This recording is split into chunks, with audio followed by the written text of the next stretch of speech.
आपण आता आलोय मुंबईच्या राणीच्या बागेमध्ये।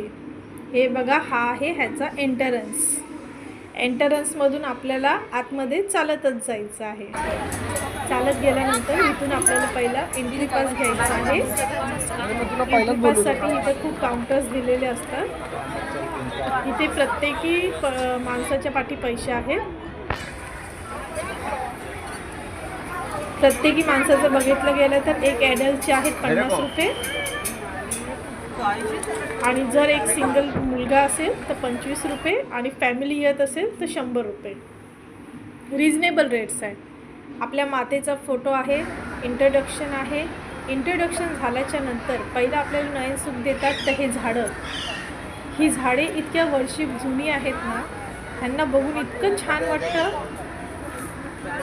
म्हणजे विचार पडतो की नक्की या ठिकाणी ही झाडं इतक्या वर्षापासून आहेत का।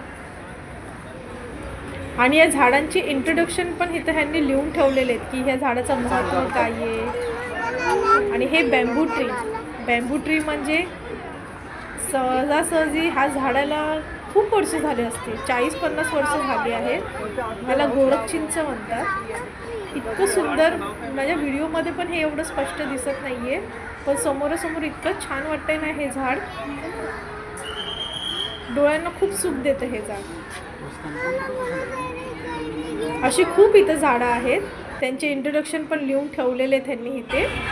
आणि नयनसुख झाल्याच्या नंतर पहिलं ह्यांनी मुलांना घाबरवलं आहे ते डायनासॉरचं पहिलंच आहे। डायनासॉरला बघून झाल्याच्या नंतर आम्ही आतमध्ये आलो आहे। आतमध्ये इथे 3 वेज दिलेले आहेत। हे खूप मोठा परिसर आहे हा। ह्यांनी सांगून ठेवले की ह्या दिशेला जा, ह्या दिशेला द्या, जिथं प्राणी आहेत त्या दिशेचं वेगळं आहे। आम्ही प्राणीच्या दिशेला पहिला वळलो। ह्यांनी मॅप पण दिलेला आहे। अगं स्वप्न